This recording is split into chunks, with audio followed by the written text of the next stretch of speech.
One of the biggest moments in Super Mario history is upon us, and maybe one of the coolest in Nintendo history is just a couple days away. Soon we'll have all three of Mario's original 3D adventures in the palm of our hands, on our TV screen, and able to share with every single Nintendo lover out there. We made the case for Mario 64 yesterday, but today it's all about the controversial middle child, the one that is weird, that is wild, but that delivered some of the most unique and special moments in Mario's long, illustrious history. What's going on, everybody? It's Zach from SwitchForce, and today we're talking all about Sunshine, which to me is the Super Mario Bros. 2 of the 3D Mario adventures, and we're going to dig into why this game is so special, so unique, and why you may have to play this one first. Make sure to smash that like button if you're excited for 3D All-Stars hitting this Friday, baby. Friday. Gotta get down with Mario on Friday, and also Bowser Jr. This was his first appearance here in Sunshine, and let me know in the comments down below if you've played this game before. I got quite the story of how I got Sunshine, but first, let's set the stage. Super Mario Sunshine came out after 64 and was Nintendo's chance to innovate upon maybe their biggest game yet. 64 took things to the third dimension, and Sunshine built upon that by doing something that Mario never did before and hasn't really done since, creating a very lore-building world experience. One place, Delfino Isle, one style of levels, water and beaches, one very interesting extra mechanic. Some might call it a gimmick, but the Fludd is fun. And as you float around, hovering, upgrading, and trying to avoid Shadow Mario, this game was amazing. Now, a lot of people say that this Mario wasn't received so well, but I correct you. History shows this got a 92 on Metacritic, and most places loved it. Game Informer gave it a 9.8 and said it can be argued that this is the best Mario to date, but some weren't so sure. GameSpot gave it an 8, which is still a very respectable score, saying a game that's generally pleasing but heavily reliant on a few new moves that seem more like gimmicks than gameplay innovations. And that's what we want to dive into here. Was this Mario a misstep, or is it actually magical?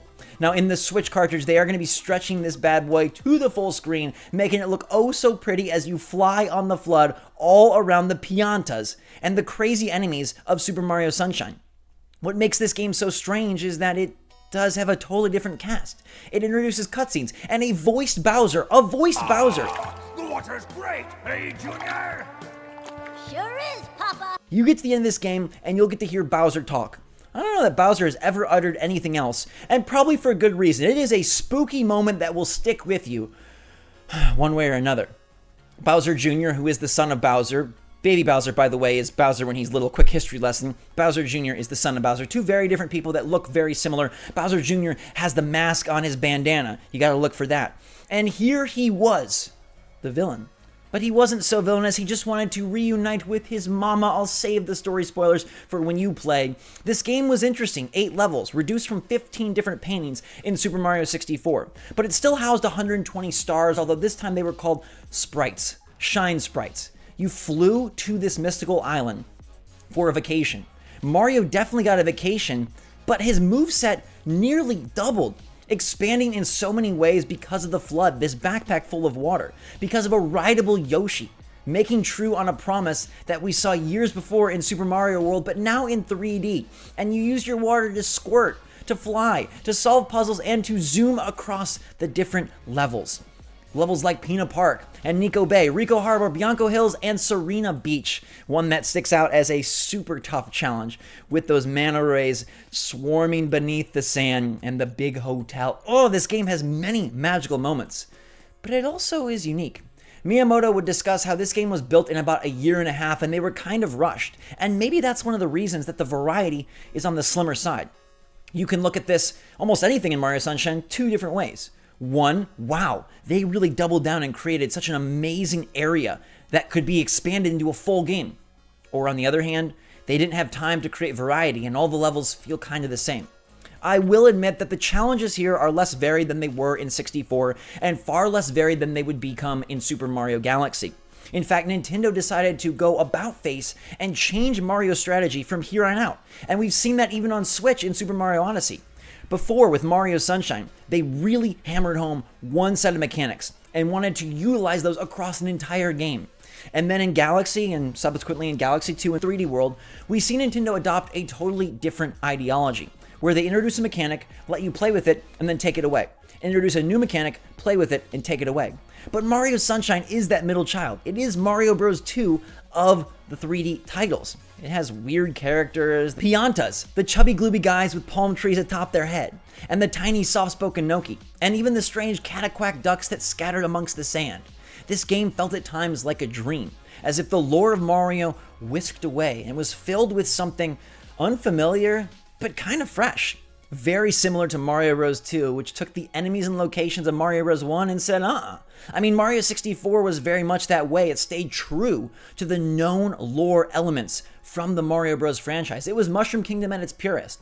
And then Mario Sunshine, they were like, whoa, what if everything got this seaside vibe? What if there was sand and suds just about everywhere you looked? And what if Mario had help from Yoshi and a strange talking backpack? These were really cool ideas, and I think they took Mario, and his moveset in particular, to heights we have not seen again. Mario is able to chain quite a bit in Odyssey, but we saw a retraction in Galaxy, where Mario's manic moveset that he could use around Delfino Plaza, the hub world of Sunshine, was reduced. And maybe that was for the best, as this game got a little bit chaotic, and they wanted to simplify things down. And that may be proven true by the fact that some of the best parts of Mario Sunshine are in fact when the Fludd is taken from you. There are these secret stages, usually 2 per level, where the game graphics are reduced to nothing but blocks. And Nintendo says, hey, it's time to put your skills to the test. Can you accomplish these pure Mario platforming challenges? Have you played Super Mario before? Now show us. This was some of the best action that Mario Sunshine offered, and that could be seen as a big problem, considering it's the least Sunshine-like aspect of this entire game. There's an alternate dimension where Mario 64 evolved directly into a true sequel, Mario 128. And if you have time, you should Google Mario 128 and see how that could have actually transpired. But alas, we got Sunshine, a very different type of Mario game, and one that used a lot of creativity and ingenuity. But it feels like they kind of ran out along the way. There's all these blue coin challenges, and the more you collect, the more shines you get. Every 10 blue coins equates to 1 shine, and it was a nice, convenient, but very repetitive way to elongate the game experience. When so many of the shines are just collecting coins, and many of the challenges do feel similar across the levels, it's not as exciting or invigorating as the 15 paintings of Mario 64, or the many, many diverse planets of Mario Galaxy. So on one hand, the game is very localized, it's very focused, it introduces new enemies, new mechanics, and gives Mario potentially his greatest moveset ever. And on the other hand, it's too samey, it's repetitive, and it feels like their ideas couldn't stretch across an entire game. As the franchise progressed, as I mentioned, they went away from this idea, but I think that Sunshine holds a very special place in the lore and the history of Mario, because it's Nintendo trying something different. This game is personally special to me, because my journey to get it was a long one. In fact, I remember it being the longest wait of my childhood. I decided to order Super Mario Sunshine with my own money through my Nintendo Power magazine. Back then in the day, no smartphones, the internet was very small and slow. It made sense to order a game through a magazine because I got a lot of extras. A sweet Mario Sunshine shirt, which I could not wait to wear to school, a strategy guide, and of course the game itself. But magazine orders, as I'm sure you can imagine, are mighty slow. And I remember waiting outside my house every day, and if I heard or saw the UPS truck, I hopped on my bike and me and my brother would chase it down, hoping it would arrive on our street at our address. And it felt like it never did. It took literal weeks to get this game after release, and I was so worried it would never come. But once it did, those first few hours were magical. And maybe a little maniacal as I forced my brother to watch me play. I don't think I handed the controller over for at least 5 or 6 hours because I was so hypnotized by the new moves and the strange world developing on my screen in Super Mario Sunshine.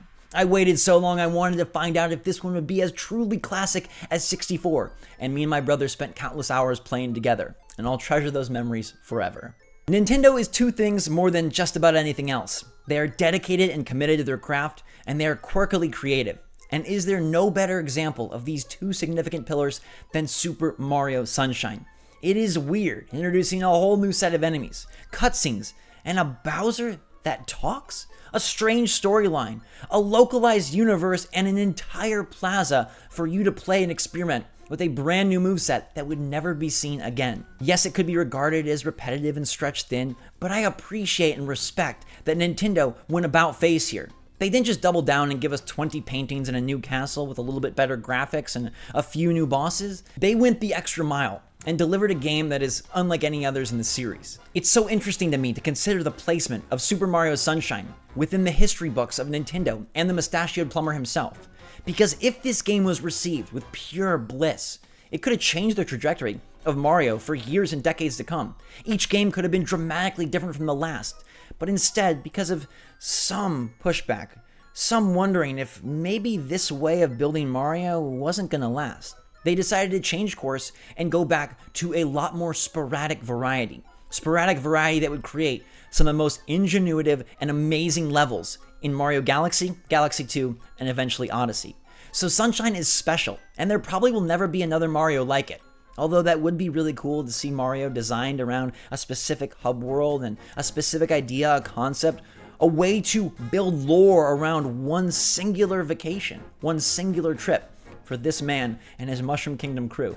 But now we have Mario being a denizen of dozens of different worlds, and so Sunshine is unique in that way and totally worth playing. It may not be the best Mario, but it's totally the most unique Mario. One that is controversial, but one that still rises to the cream of gaming crop. Platforming perfection and fun like most companies can only dream of creating. Super Mario Sunshine is quirky, but it might be worth your first play in the 3D All-Stars collection, specifically because it's unique, it's different, and it's controversial. But I still have so much love, and I've got so much enthusiasm for this collection because all the games are incredible parts of my history and Nintendo's history, and probably yours too. Let me know what you think in the comments down below and smash that like button if you're ready for the 3D All-Stars collection. Give me your take on Sunshine. Did you play it before? Are you looking forward to it? Is it controversial in your head? Did you not like it? Do you remember people being a little bit confused? Or is this one that stands out because of how separate it is? And maybe you just love the aquatic theme and all the strange characters. Shadow Mario, Bowser Jr., and a big boss Bowser that talks.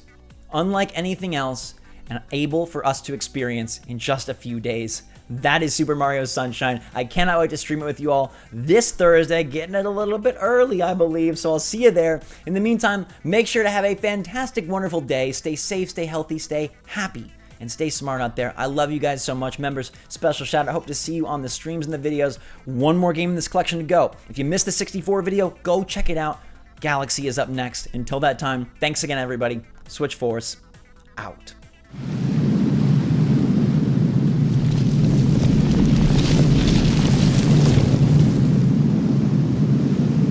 Princess, look! On the statue's head!